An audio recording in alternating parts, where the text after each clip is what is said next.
ఓటేద్దాం ఓటేద్దాం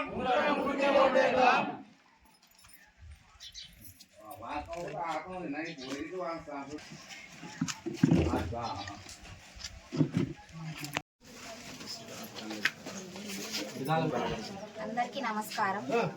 మా గ్రామం పేరు ఇస్లామాబాద్. నేను కాంగ్రెస్ తరఫున పోటీ చేస్తున్నాను. దయచేసి అందరూ ఓటు వేసి నన్ను గెలిపిస్తారని కోరుతున్నాను.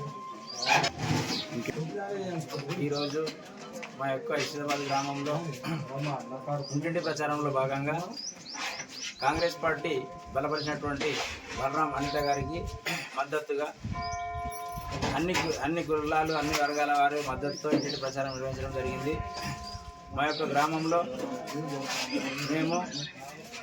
మాకు గెలిపించినట్లయితే ఈ యొక్క గ్రామానికి ఎల్లవేళలా అన్ని రకాల అభివృద్ధి కార్యక్రమాలను చేపడుతూ ప్రజలకు అందుబాటులో ఉంటామని, మా గ్రామంలో ఉన్నటువంటి సమస్యలను పరిష్కరిస్తూ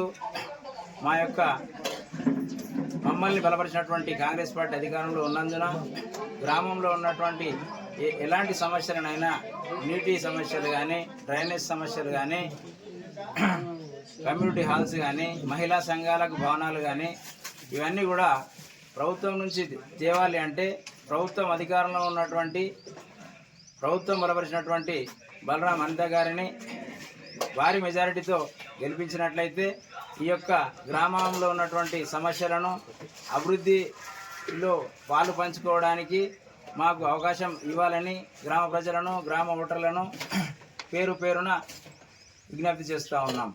అదే రకంగా మా యొక్క గ్రామంలో ఉన్నటువంటి ప్రతి ఒక్క యువతి యువకులు మరియు పెద్ద మనుషులు అందరి యొక్క సహాయ సహకారాలు ఈరోజు మాకున్నాయి. అన్ని వర్గాల యొక్క అభ్యున్నతికి మేము పాటుపడతాం. అదే రకంగా గ్రామంలో మంచినీటి సమస్య చాలా ఉంది. ఆ మంచినీటి సమస్యను తీర్చడానికి నన్ను గెలిపించినట్లయితే సొంతంగా ఒక 5 బోర్లు వేయాలని నిర్ణయం తీసుకున్నాను. సొంత నిధులతో అది ఏర్పాటు చేస్తా. అదే రకంగా మా యొక్క గ్రామంలో ఇంకా కొన్ని వార్డులలో సీసీ రోడ్లు, డ్రైనేజ్ సమస్యలు ఉన్నాయి. వాటిని కూడా పూర్తి చేయగలుగుతాననేటువంటి ఒక భరోసా నాకుంది. 2 సంవత్సరాల నుంచి గ్రామంలో ప్రత్యేక అధికారుల పాలన ఉండే ఆ సందర్భంలో కూడా నేను మా యొక్క టీజేఎస్ఏ చైర్మన్ నిర్మలా జగ్గారెడ్డి గారి యొక్క సహాయ సహకారాలతో, మా టీపీసీసీ ప్రెసిడెంట్ జగ్గారెడ్డి గారి ఆధ్వర్యంలో 40 లక్షల పనులు చేయడం జరిగింది.